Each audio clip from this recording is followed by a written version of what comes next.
Hi hello friends, welcome to my channel. Aase ಧಾರಾವಾಹಿಯ ಇಂದಿನ ಸಂಚಿಕೆಯಲ್ಲಿ ಏನಾಗುತ್ತೆ ಅಂತ ನೋಡೋಣ. ಅದಕ್ಕಿಂತ ಮುಂಚೆ ನಮ್ಮ ಚಾನಲ್ಗೆ ಈಗಲೇ ಸಬ್ಸ್ಕ್ರೈಬ್ ಆಗಿ, ಹಾಗೆ ಈ ಸೀರಿಯಲ್ ನಿಮ್ಗೆ ಇಷ್ಟ ಇದ್ದರೆ ಒಂದು ಲೈಕ್ ಕೊಡಿ. ಇಲ್ಲಿ ಕಾಗೆ ಸುಬ್ಬ ರೋಹಿಣಿಗೆ ಕಾಲ್ ಮಾಡ್ತಾನೆ. ಈಗ ರೋಹಿಣಿ ಕಾಲ್ ಪಿಕ್ ಮಾಡ್ತಾಳೆ. ಏನಮ್ಮ ಮೀನು ಮನೆಗೆ ಬಂತಾ ಅಂತ ಹೇಳಿದಾಗ ರೋಹಿಣಿ, ಮೀನಾ ಅದ್ಯಾರು? ಓ ಮೀನನಾ, ನಿನ್ಗೆಂಗೆ ಗೊತ್ತು ಅವಳ ವಿಷಯ ಅಂತ ಹೇಳಿದಾಗ ಕಾಗೆಸುಬ್ಬ, ಆ ಮೀನನ್ನ ಕಿಡ್ನ್ಯಾಪ್ ಮಾಡಿದ್ದೆ ನಾನು. ಗ್ರಹಚಾರ ಕೆಟ್ಟಾಗ ಎಲ್ಲರೂ ಐಸ್ ಮೇಲೆ ಬೀಳ್ತಾರೆ, ತಲೆ ಕೆಟ್ಟಾಗ ಐಸ್ ಮೇಲೆ ಕುತ್ಕೊಂತಾರೆ ಅಂತ ಹೇಳಿದಾಗ ರೋಹಿಣಿ, ಅವಳನ್ನ ನೀನೇನ ಕಿಡ್ನ್ಯಾಪ್ ಮಾಡಿದ್ದು, ಭಲೆ ಪಾಕ್ತಾ ಇದ್ದೆ ನೀನು ಅಂತ ಹೇಳಿದಾಗ ಕಾಗೆಸುಬ್ಬ, ಅನ್ನಮ್ಮ ಅನ್ನು, ನನಗೆ ನನ್ನ ರಿಯಲ್ ನೇಮ್ಗಿನ್ನ ಈ ಥರ ಸೈಡ್ ನೇಮೇ ಇಷ್ಟ. ಪಾಕಡನಾದರೂ ಅನ್ನು, ಪಕೋಡನಾದರೂ ಅನ್ನು, ನನಗೆ ಎಲ್ಲನೂ ಇಷ್ಟ. ಅದು ಸರಿ, ಆ ದಿನೇಶಂಗೆ ಅಲ್ಲಿ ಟ್ರೀಟ್ಮೆಂಟ್ ಸೆಟ್ ಆಗ್ತಾ ಇಲ್ಲ, ಅವನನ್ನ ಬಾಂಬೆ ಕಳಿಸ್ಬೇಕು. ಕ್ಲೀನಾಗಿರೋ ಕೈಯಲ್ಲಿ 1,00,000 ಈ ಕಡೆ ತಳ್ಳು ಅಂತ ಹೇಳಿದಾಗ ರೋಹಿಣಿಗೆ ಗಾಬರಿ ಆಗುತ್ತೆ. ಇದೇನಿದು, ಮೊನ್ನೆ ತಾನೇ 2,00,000 ಕೊಟ್ನಲ್ಲ, ತೊಳ್ಕೊಂಡು ಕೈ ತೊಳ್ಕೊಂಡೆ ಆಯ್ತಲ್ಲ, ಮತ್ತೆ ದುಡ್ಡು ಕೊಡ್ಬೇಕಾ ಅಂತ ಹೇಳಿದಾಗ ಕಾಗೆಸುಬ್ಬ, ಓ ನೀನು ದುಡ್ಡು ಕೊಡಲ್ವಾ? ಹಾಗಾದ್ರೆ ಖಾಲಿ ಕೈಯಲ್ಲಿ ಕೋಳ ಹಾಕಿಸ್ಕೊಳ್ಳೋಕ್ಕೆ ರೆಡಿಯಾಗಿರು, ಸ್ಟೇಷನಿಗೆ ಹೋಗಿವಂತೆ. ಆಗ ರೋಹಿಣಿ, ಈಗ ಕೇರಳ ಕಳಿಸಿದ್ಯಾ, ಆಮೇಲೆ ಬಾಂಬೆ ಕಳಿಸ್ತೀಯಾ? ಅಲ್ಲೂ ಟ್ರೀಟ್ಮೆಂಟ್ ಸೆಟ್ ಆಗಿಲ್ಲ ಅಂತ ನೀನು ಅಮೇರಿಕ ಕಳ್ಸೋಕ್ಕಾಗತ್ತಾ? ನೋಡಮ್ಮ, ದುಡ್ಡು ಕೊಟ್ಟರೆ ಅವನಿಗೆ ಟ್ರೀಟ್ಮೆಂಟ್ ಮಾಡಿಸ್ತೀನಿ, ಇಲ್ಲ ಅಂದರೆ ಕೋಳ ತೊಳಸ್ಕೊಳ್ಳೋಕ್ಕೆ ರೆಡಿಯಾಗಿರು. ಆಗ ರೋಹಿಣಿ, ನೀನು ನಿಂಗಿನ ಆ ದಿನೇಶನೇ ಪರವಾಗಿಲ್ಲ, ಅವನು ತಿಂಗಳಿಗೊಂದ್ಸಲ ದುಡ್ಡು ಕೇಳ್ತಾ ಇದ್ದ, ನೀನು 3 ದಿನಕ್ಕೊಂದ್ಸಲ ದುಡ್ಡು ಕೇಳ್ತೀಯಾ, ನಿನಗಿನ್ನ ಅವನೇ ಪರವಾಗಿಲ್ಲ.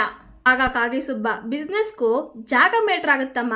ಒಂದು ಟೀ ಶರ್ಟ್ನ ರೋಡಲ್ಲಿ ಮಾಡಿದ್ರೆ 100 ರೂಪಾಯಿ, ಅದೇ ಮಾಲಲ್ಲಿ ಮಾರಿದ್ರೆ 1000 ರೂಪಾಯಿ.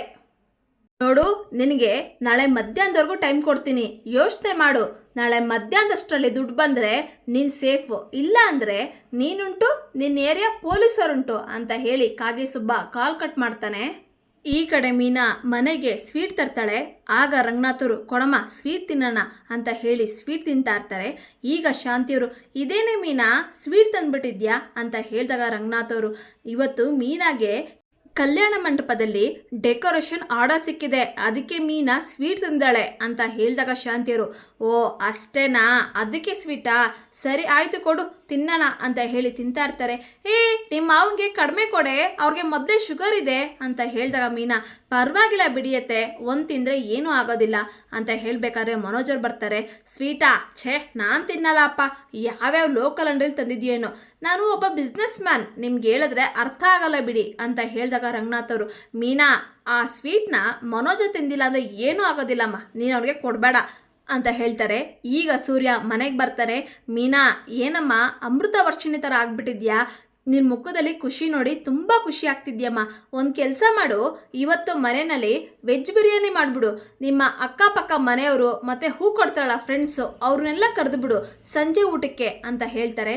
ಆಗ ಶಾಂತಿಯವರು, ಅದೆಲ್ಲ ಏನು ಬೇಡ, ಅನ್ನ ಬೇಳೆ ಸಾರು ಮಾಡು ಅಂತ ಹೇಳಿದಾಗ ರಂಗನಾಥರು, ನಿನ್ನ ಊಟಕ್ಕೆ ಅನ್ನ ಬೇಳೆ ಸಾರು ಕೊಟ್ರೆ ಕೊಳತ್ ಮಂಗಳ ಥರ ಆಡ್ತೀಯಾ, ಈಗ ಬೇರೆಯವ್ರಿಗೆ ಅನ್ನ ಬೇಳೆ ಸಾರ, ಮೀನಮ್ಮ ಹೋಗಿ ವೆಜ್ ಬಿರಿಯಾನಿನೇ ಮಾಡಮ್ಮ ಅಂತ ರಂಗನಾಥ್ ಅವರು ಹೇಳ್ತಾರೆ.